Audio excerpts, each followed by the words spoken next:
President-elect Donald Trump has chosen Pete Hegseth to serve as his Secretary of Defense. The Fox News anchor and Army veteran is raising red flags, even among Republicans, according to Senator Cory Booker.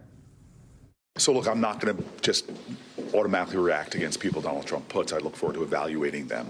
But immediately from veterans groups, military leaders who are nonpartisan, there's a lot of pushback, even from Republican circles. So that raises a lot of concerns.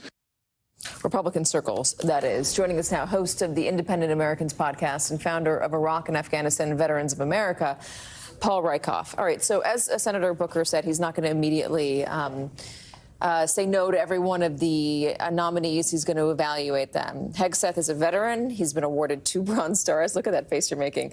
He's got an Ivy League pedigree.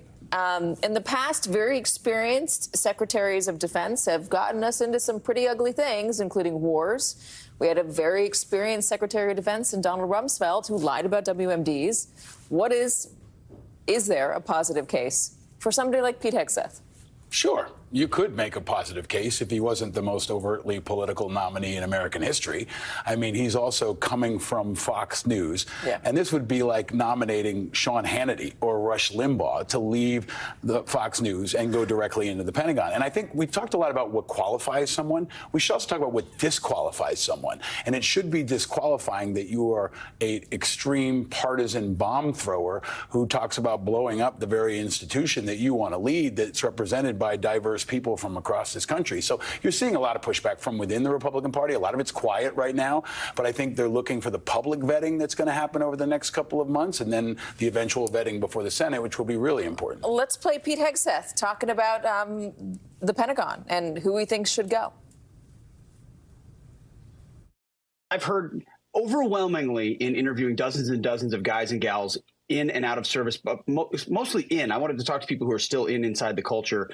They said these woke CRT, DEI things, gender stuff has seeped into the ethos of their units. I would say over a third are actively complicit. And then you have a lot of grumblers who are sort of going along trying to resist the nonsense as much as they can, but they're not fundamentally changing it.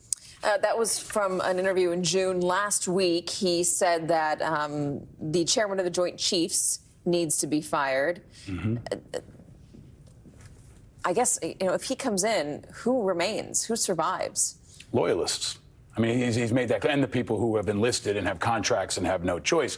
But he's also talked about, taking women out of combat roles, right? There are 200,000 women in the military right now. Many of them are in combat roles right now in places like Syria. We are forward deployed around the world. And I think that's a good example of understanding how radical this type of a change would be. You literally have to rip people out of actively serving forward units in order to execute the kind of stuff he's talking about. But it'll also have a fundamental impact on recruiting, on retention, on morale. It'll reverberate throughout the entire institution. So what you've got here is a culture warrior, a very effective communicator, right? But he is a culture warrior. That doesn't qualify him to lead all of the warriors in America and 2.7 million people that make up our Pentagon. I guess what gets flagged in my mind is, do you trust these people with Donald Trump atop of all of them?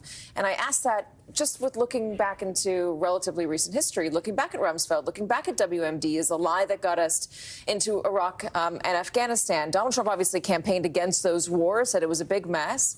But if you have people coming in like Tulsi Gabbard, Matt Gaetz, you got Hegseth, you have Ratcliffe as the head of the CIA. I mean, do you trust that these people might not read intelligence the way they want to read intelligence to get us into something that maybe we shouldn't be getting into? I mean, there's a lot of Iran hawks in this group of people. I'm independent politically because I generally don't trust anybody, right? Yeah. I mean, especially in politics. I mean, we got to know each other back when you were speaking out against the wars. I mean, I've been critical of presidents of both sides for 20 years, and I think we have to hold everybody accountable. There's also a basic level of competence that's necessary, and the Pentagon is supposed to be insulated from politics more than any other institution in our country. I mean, can you imagine if a Democrat got elected and they nominated Chris Hayes to be Secretary of Defense? affairs or somebody from this network. I mean, Chris Hayes is a very smart man, and I would not liken him but to I'm anybody using that it was as an nominated. example because the reaction would be overwhelming outrage. If someone went from this network or just about any other network and went directly into the Secretary of Defense role,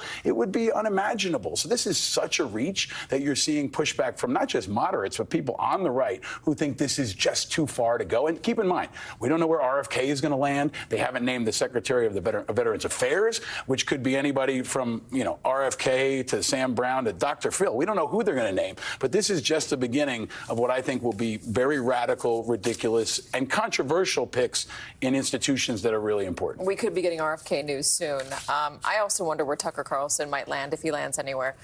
Press Secretary? Paul Rykoff, really good to have you. That phone buzzing, that's Chris Hayes wanting a word with you. Paul Rykoff, really good to see you. Coming up next, what Donald Trump's